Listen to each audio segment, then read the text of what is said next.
Praise the Lord everyone. आज मैं आपको परमेश्वर के बारे में बताना चाहता हूँ, क्योंकि वचन में लिखा है कि परमेश्वर अपने वचन से अपने लोगों से बात करता है। तो मुझे विश्वास है कि आज परमेश्वर आपके बहुत सारे सवालों के जवाब देगा। जिस तरह कि आज का विषय है कि परमेश्वर कौन है, हम परमेश्वर को कैसे जान सकते हैं। मैंने इस वचन को 2 पार्ट में डिवाइड किया है। पहले पार्ट में मैं सिर्फ परमेश्वर के बारे में बात करूँगा। जिस तरह कि परमेश्वर के वचन में लिखा कि उसकी मर्ज़ी के बिना उसे कोई नहीं जान सकता, उसकी मर्ज़ी के बिना कोई भी उसके नज़दीक नहीं आ सकता है ना। तो हमें पता है कि पृथ्वी बनाई है, आकाश बनाया है, जीव जंतु हैं, पशु पक्षी हैं। हमें पता है कि परमेश्वर है ना। पर वो कौन है, क्या कर सकता है, कहाँ तक कर सकता है, हमारे तर्क और विचारों से उसे जानना, उसके बारे में बताना, हम बिल्कुल भी ये चीज़ नहीं कर सकते। क्योंकि बाइबल में लिखा कि किसने परमेश्वर का मन जाना है, कोई नहीं। हमारे छोटे से मन में परमेश्वर नहीं समा सकता। बाइबल में लिखा, परमेश्वर का वचन कहता है कि जब वो बारिश को रोक लेता है तो पृथ्वी सूख जाती है, जब वो बरसा देता है तो पृथ्वी उल्ट जाती है। ठीक है, जिस चीज़ को वो बांध देता है उसको कोई खोल नहीं सकता, जिसको वो खोल देता है उसको कोई बांध नहीं सकता।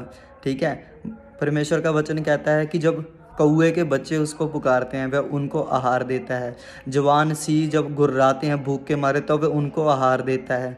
तो परमेश्वर को जानना अपनी बुद्धि से, अपने तर्क विचारों से, है ना, ये नहीं आपसे हो पाएगा।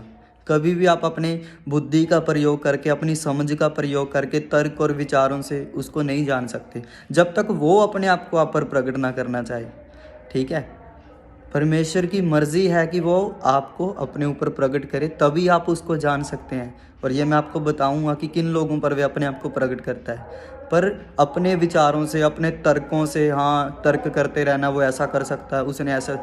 जैसे हम किसी के बारे में, हमें किसी चीज़ के बारे में पता है ना, कि ऐसा ऐसा नाम का कोई व्यक्ति है, उसके पास इतनी पावर है, हाँ, वो इस पावर से ऐसा कर सकता है, उसके पास इतनी पावर है, वो इन सभी चीज़ों को अपने अधिकार में ले सकता है, या नाश कर सकता है, या बचा सकता है ना। हम क्योंकि हम उसे जानते हैं। लेकिन परमेश्वर हमारी छोटी सी बुद्धि में समाने वाला नहीं है।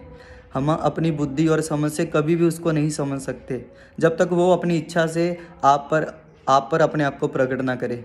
आपने देखा, अयूब की पुस्तक में लिखा है, अयूब की पुस्तक में लास्ट अध्याय में परमेश्वर ने अयूब को उत्तर दिया। कह रहा, परमेश्वर ने अयूब को कहा, क्या तू जानता है कि जब मैंने समुंदर की सीमा बांधी थी, उनको आज्ञा दी थी कि इनसे आगे ना बढ़ना, क्योंकि आगे मनुष्य रहते हैं, है ना, पृथ्वी है, तो इससे आगे ना बढ़ा, क्या तू वहाँ था? अयूब को परमेश्वर ने बोला। ठीक है, और परमेश्वर ने अयूब से कहा कि कभी तूने सोचा है कि मैंने घोड़े को इतना बल क्यों दिया है? वो दूर से युद्ध की खुशबू सूंघ लेता है ना, और युद्ध में ऐसे भागता है कि जैसे वो उसका खुद का युद्ध होता है, वह किसी से डरता नहीं, है ना। तो क्या तूने कितनी इतनी अपनी बुद्धि का इस्तेमाल करके कभी सोचा है? क्या तूने कभी सुना है कि जो शतुर मुर्गी होती है वो अपने बच्चों को ऐसे छोड़ जाती है, और उनके साथ ऐसा व्यवहार करती है जिस तरह वो उसके नहीं होते, है ना।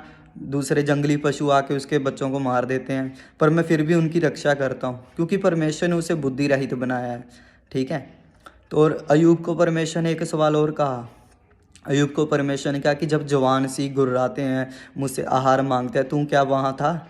जब मैंने पृथ्वी की नींव डाली, है ना, मैंने पृथ्वी को बनाया, क्या तू वहाँ था? मैंने आकाश को आज्ञा दी, है ना, तो तू वहाँ था?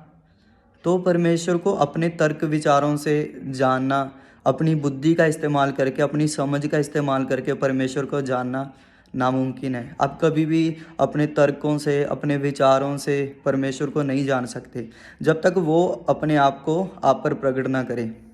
क्योंकि उसका वचन कहता है, वो अपने लिखे हुए वचन से कभी बाहर नहीं आता। उसने कहा, किसी इंसान ने परमेश्वर को बुद्धि दी, किसी ने उसे समझ दी? कोई नहीं। उसके दाहिने हाथ में दीर्घायु, मतलब लंबी उम्र उसके दाहिने हाथ में, बाएं हाथ में धन और सामर्थ्य पाई जाती है। ठीक है, जिसको वह खड़ा कर देता उसको कोई गिरा नहीं सकता, जिसको गिरा दे उसको कोई खड़ा नहीं कर सकता है। परमेश्वर बहुत महान है। अगर उसको जानना है तो मैं उसके बारे में भी मैं आपको बताऊंगा दूसरे पार्ट में। लेकिन अपनी बुद्धि से, अपने समझ से, अपने विचारों से प्रभु को जानना बहुत कठिन है, इम्पॉसिबल है, जब तक परमेश्वर अपने आप को आप पर प्रकट ना करे, जब तक प्रभु आपको अपने आप पर प्रकट ना करे। हमारी साइंस ने भी कितनी तरक्की की है ना। वो चांद, उनको पता है चांद पर जीवन कैसा है, सूर्य पर जीवन कैसा है ना। पर अभी तक भी इतने ग्रह हैं पृथ्वी पर, है ना, कोई पता नहीं कर पाया वो कहाँ पे है। क्योंकि परमेश्वर ही है जो अपने आप को धीरे धीरे लोगों पर प्रकट करता है। ठीक है, अपनी बुद्धि से, अपने विचारों से परमेश्वर को जानना बहुत मुश्किल है, बहुत ज़्यादा मुश्किल। अगर हम अपनी बुद्धि और अपनी समझ से, अपने विचारों से, अपने तर्कों से परमेश्वर को जानने की कोशिश करेंगे, हम थक जाएंगे। कभी भी वो हमारे छोटे से मन में नहीं समा सकता। वो बहुत बड़ा परमेश्वर है। मैंने जितनी व्याख्या की है वो 100 में से 1% भी नहीं है। ठीक है, परमेश्वर बहुत बड़ा है, बहुत बड़ा। वो हमारे विचारों में नहीं समा सकता जब तक वो खुद अपने आप को हम पर प्रकट ना करे। इसीलिए तो परमेश्वर ने अय्यूब को इतने सारे सवाल दिए थे, है ना, क्योंकि अय्यूब के मन में बहुत सारे क्वेश्चन थे। इसलिए प्रभु ने आके उसे सभी चीज़ें एक्सप्लेन की कि हाँ ऐसे ऐसे ऐसे ऐसे, क्या तू वहाँ था, क्या तू वहाँ था, क्या तू वहाँ था। तो परमेश्वर बहुत बड़ा है, बहुत बड़ा। उसने पृथ्वी बनाई है, उसने आकाश बनाया, उसने जीव जंतु बनाए, है ना। उसने एक शब्द बोला और पृथ्वी बनी, उसने एक शब्द बोला और आकाश बना, उसने एक शब्द बोला और सभी जीव जंतु, पशु पक्षी, रेंगने वाले जंतु, उड़ने वाले पशु पक्षी, सभी उसके शब्दों से बने हैं। वो बहुत महान है। आप उसको कभी भी अपने तर्कों से, अपने विचारों से नहीं जान सकते।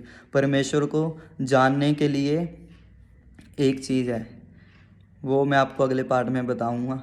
लेकिन परमेश्वर को कोई भी अपने तर्कों और विचारों से, समझ और बुद्धि से नहीं जान सकता।